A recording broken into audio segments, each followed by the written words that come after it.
Welcome to today's installment of this series on the Apostles' Creed. I apologize in advance for the shaky camera work, but I'm holding my phone and I'm sitting in my armchair and I have a couple of chihuahuas on my lap and one running around the floor. This one, Marlo, is asleep, and the other, Wendell, is the one you're hearing. Wendell, calm down, please. As far as they're concerned, I am their human, and there can only be one human for them. They attach. They form a bond, a very serious one. And it doesn't mean that they are necessarily unfriendly to other human beings, although sometimes they are. They can be very jealous.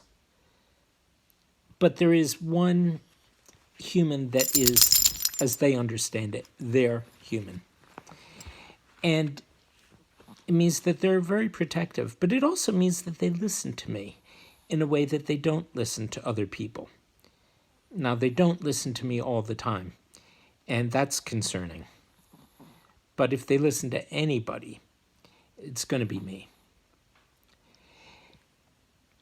This is, again, an imperfect analogy, not a great comparison, but it's an okay one.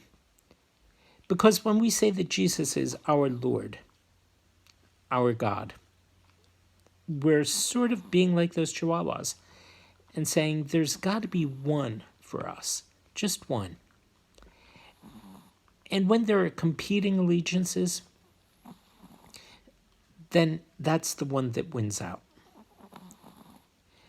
These dogs have competing allegiances, and not all allegiances, I should say, are competing. They can complement one another. I have absolutely no problem that the two of these guys get along very, very well. And if there's a cat around, they'll stick up for each other.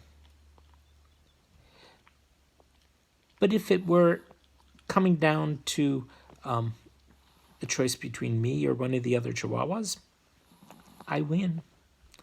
It's just because that's how they are. There have been times when people, institutions that claim our allegiance and have some claim on our allegiance do so in a way that puts them as if they were over and above our allegiance to Jesus. And that's when we have to say no. There are times when, for instance, ancient Rome insisted that Christians should honor the emperor as a god. And they said, no, for us, there's only one God. And only one human being has ever expressed that, and that's Jesus. And that's why they were being thrown to the lions, and that's why Nero thought he could burn them for torches. There have been times when the state has asked people to do things that they knew were absolutely wrong. Push it to its extreme example, Nazi Germany, asking people to kill the Jews. Far too many people gave in and did that. But there were some Christians who said, no, I will not do that. There are times when the state has asked people to do things against their conscience. And for the most part, at least in this country, for the most part, we've found ways to honor their conscience and their allegiance. If someone objects to killing in war, we speak of them as conscience objectors, and we offer them alternative service. If there are injustices that the law imposes. It has been Christians who have stood up and said, no, I can't do that. What we call conscientious objection, what we call civil disobedience. And it doesn't mean you get to break the law with no consequences. It simply means that someone chooses to take the consequences rather than